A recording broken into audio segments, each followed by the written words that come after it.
ठीक है। अच्छा, इसका मॉलिक्यूलर फार्मूला स्ट्रक्चर फार्मूला को देखकर, हाँ सही है, तो फिर उस पर डिपेंड करेगा भाई कितने कार्बन की चेन उसमें मौजूद है, फिर उसके हिसाब से इसका मॉलिक्यूलर फार्मूला होगा ना। ठीक है। अच्छा, तो अब यहाँ पे भाई नहीं बॉन्ड जो है वो तरीके से बनेगा, सही है। तो यहाँ पे हमारे पास सिंगल बॉन्डिंग ही होती है, ठीक है। और किस तरीके से होती है अब यहाँ पे हम इसको समझेंगे, ठीक है। तो अब हम समझ रहे हैं यहाँ पे भाई पेप्टाइड लिंकेज को, पेप्टाइड बॉन्ड को, ठीक है। सही है, नहीं भाई पेप्टाइड लिंकेज जो है वो बॉन्ड को कहा जाता है जो कि दो अमाइनो एसिड्स के दरमियान में होती है, ठीक है। तो अब हमने ये समझना है कि भाई पेप्टाइड लिंकेज जो है वो फॉर्म किस तरीके से होती है। तो हम यहाँ पे भाई समझ रहे हैं कि भाई यहाँ पे अगर दो अमीनो एसिड आपस में जुड़ते हैं तो वो जुड़ते किस तरीके से हैं, ठीक है। तो ज़रा यहाँ पे इसको गौर करिएगा। तो यहाँ पे मैं दो अमीनो एसिड की जो है ना फॉर्मेशन करूँगा, जिस तरीके से मैंने आपको अभी पिछली स्लाइड के अंदर अमीनो एसिड बनाने सिखाए हैं, बिल्कुल वैसे ही। तो यहाँ पे मैं सपोज करता हूँ कि ये एक कार्बन मौजूद है, ये इसकी 4 वैलेंसीज हैं, ठीक है। अच्छा, अब यहाँ पे हमारे पास क्या है कि यहाँ पे हमारे पास लगा हुआ है सी, सही, COOH, ठीक है। अच्छा, इसको भी मैं जो है वो ओपन करके लिखता हूँ। जो COOH का जो स्ट्रक्चर होता है वो इस तरीके से होता है कि कार्बन में जो एक ऑक्सीजन है वो डबल बॉन्ड के साथ जुड़ा हुआ होता है और बाकी जो एक OH है, सही है, वो यहाँ पे हमारे पास सिंगल बॉन्डिंग के साथ जुड़ा हुआ होता है। तो ये क्या बन गया, COOH। तो ये आ गया हमारे पास कार्बोक्सिलिक ग्रुप, ठीक है। और यहाँ पे हमारे पास क्या लगा हुआ होगा भाई, सही है, NH2, सही है, यानी कि अमाइनो ग्रुप, ठीक है।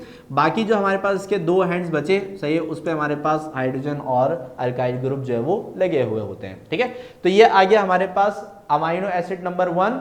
अब इसके सामने हम बनाएंगे एक अमाइनो एसिड नंबर 2, सही है, और फिर उन दोनों को देखेंगे कि वो जुड़ते किस तरीके से, ठीक है। तो अब यहाँ पे क्या है कि इसके सामने हम यहाँ पे बनाते हैं एक और अमाइनो एसिड, ठीक है। अच्छा, अब इसकी जो 4 वैलेंसीज है, इसमें मैं किसी भी वैलेंसी के ऊपर जो है वो कार्बोक्सिलिक ग्रुप लगा सकता हूँ, किसी के ऊपर भी NH2 ग्रुप लगा सकता हूँ। जरूरी नहीं होता जिस तरीके से यहाँ पे लगे हुए वैसे ही उसी फॉर्मेशन पे लगे हुए हों, कोई भी कहीं पे भी अटैच हो सकता है, ठीक है।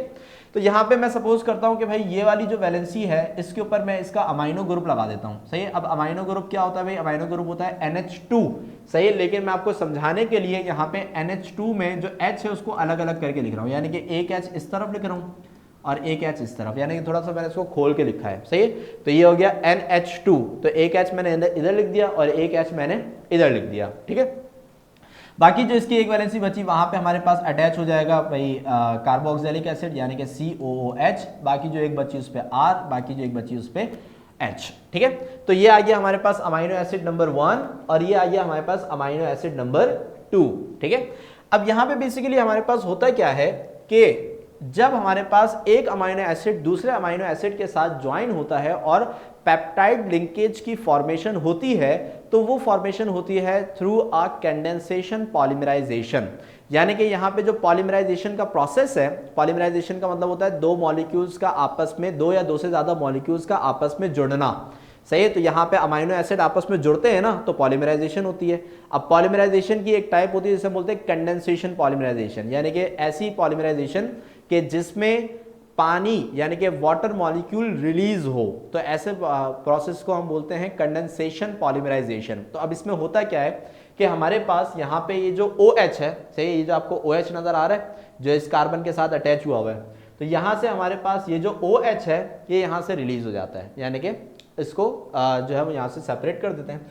और इसी तरीके से यहाँ पे जो नाइट्रोजन इस हाइड्रोजन के साथ जुड़ा हुआ है, से ये हमारे पास यहाँ से क्या हो जाता है, रिलीज हो जाता है, सही। अब यहाँ से निकलने वाला ये जो H है और यहाँ से निकलने वाला ये जो OH है, सही, ये जब आपस में जुड़ेंगे, सही, तो ये क्या बना लेंगे भाई, H2O बना लेंगे। क्या बना लेंगे भाई, H2O बना लेंगे, सही है।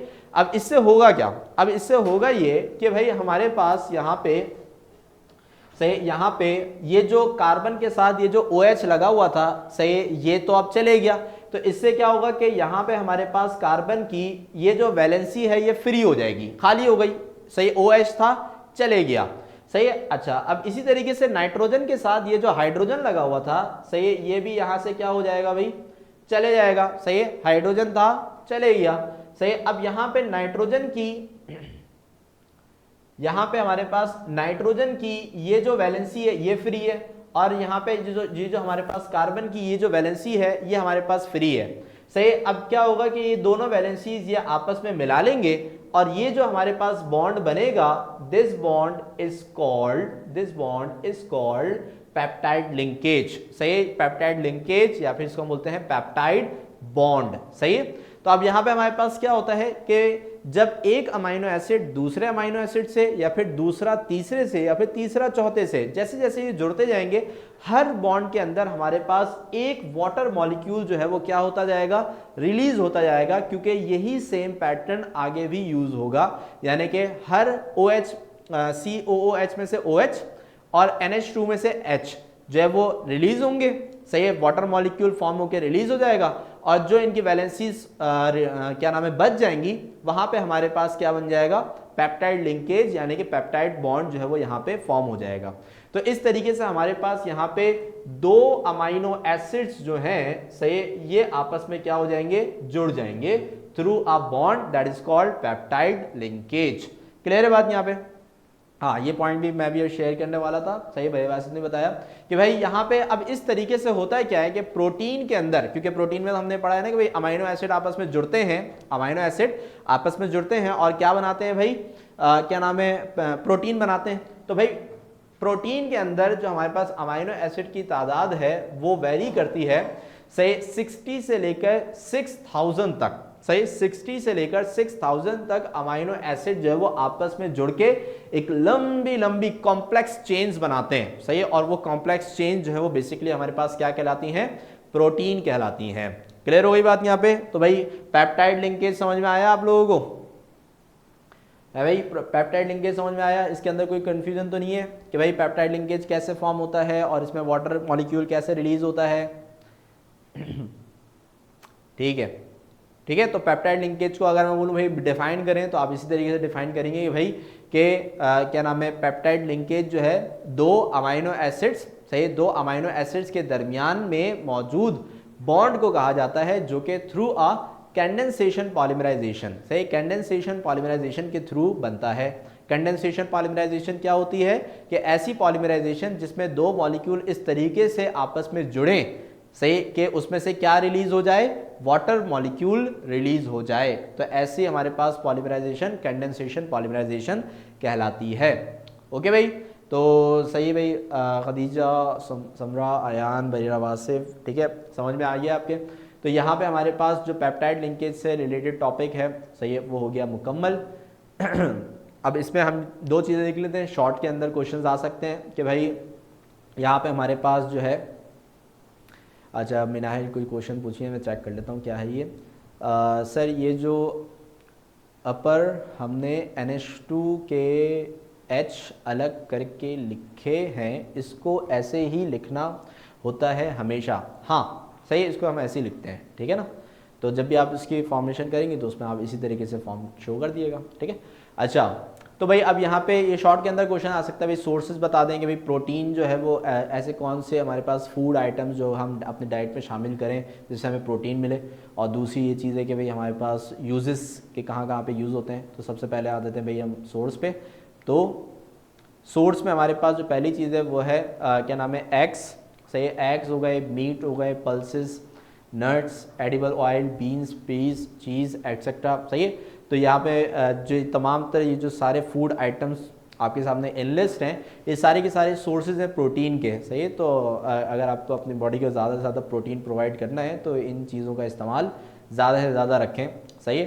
तो इससे क्या होगा कि आपके जो मसल्स फॉर्मेशन है वो भी बड़ी अच्छी और तेज़ी से होंगे। जैसे कि जिम्स वगैरह में जो लोग जाते हैं वो ज़्यादातर ये चीज़ें ज़्यादातर खाते हैं ताकि उनके मसल्स अच्छे बिल्डअप हों, ठीक है। अच्छा, फिर इसके बाद जो नेक्स्ट है हमारे पास, सही, यूज़ में, सही, पहला हमारे पास है human consume them as a food since they are required for protoplasm production, सही है। तो हमारे पास ये अभी जो ह्यूमंस हैं यानी कि हम लोग, सही, इस प्रोटीन को एज अ फूड यानी कि अपने डाइट के थ्रू जो है वो अपनी बॉडी को प्रोवाइड करते हैं। क्यों? क्योंकि ये एसेंशियल हैं, ज़रूरी हैं जो हमारी सेल के अंदर मौजूद जो प्रोटोप्लाज्म होता है उसके लिए, सही है। तो जो बायो के स्टूडेंट हैं वो इस चीज़ को पता होगा कि प्रोटोप्लाज्म क्या होता है। प्रोटोप्लाज्म जो हमारे पास सब्सटेंस है वो हमारे सेल के अंदर मौजूद होता है, जिसके अंदर हमारे पास जो हमारे सेल का न्यूक्लियस है और दूसरे जो हमारे पास कंपोनेंट्स हैं वो सारे उसके अंदर पाए जाते हैं। ठीक है। फिर इसके बाद नेक्स्ट आता है एंजाइम्स। सही, enzymes are protein generated by living organisms, enzymes are protein generated, दोनों एक ही लाइन लिखी हुई है, ठीक है। अच्छा, एंजाइम्स जो है वो ये भी हमारे पास क्या है, बेसिकली एक प्रोटीन ही है। सही है, ऐसा ही एंजाइम्स भी हमारे पास क्या है, प्रोटीन ही है। और हमारी बहुत सारी बॉडी की जो ऐसी एक्टिविटीज़ हैं, सही, जो हमारी बॉडीज़ में परफॉर्म होती हैं, उसमें एंजाइम्स का भी एक काफ़ी मेन किरदार मौजूद होता है। सही है, हमारी बॉडी में भी जो एंजाइम्स हैं, सही है, वो काफ़ी सारे प्रोसेस जो है वो परफॉर्म कर रहे होते हैं। ठीक है, तो ये एंजाइम्स की जो फॉर्मेशन है वो भी हमारे पास प्रोटीन से ही होती है। ठीक है, और फिर लास्ट ही हमारे पास क्या है भाई, प्रोटीन्स आर हाइड्स, सही, they are use in the tanning process to create leather. सही, हाइड्स आपको पता होगा, हाइड्स कहते हैं किसको, खालों को। सही, हाइड्स किसको कहा जाता है भाई, खालों को कहा जाता है। तो जो खाल की जो फॉर्मेशन है, जैसे कि जो एनिमल्स की जो खालें हैं वो यूज़ की जाती हैं लेदर, सही है, लेदर फॉर्म करने के लिए, उनसे चमड़ा बनता है। सही है, और वो टेक्सटाइल इंडस्ट्रीज़ के अंदर जो है वो यूज़ किया जाता है। तो हम क्या नाम है उसको एज अ क्लोथ के तौर पे हैंड बैग्स बनते हैं। सही, बहुत सारे प्रोडक्ट्स हैं लेदर के जो हम फॉर्म करते हैं। सही, तो वो भी हमारे पास बेसिकली किससे बन रही होती है, प्रोटीन से ही बन रही होती हैं। तो अगर प्रोटीन नहीं होगा तो फिर जो है वो लेदर फॉर्मेशन भी नहीं होगी। ठीक है, तो ये भी एक इसका यूज़ में आ जाता है। सही है, तो ये इसके कुछ यूजेस हैं और ये इसकी सोर्सेज हैं। ठीक है, तो इनमें अगर कोई क्वेश्चन है तो जल्दी से आप पूछ लें, फिर हम अपने नेक्स्ट टॉपिक की तरफ मूव करेंगे।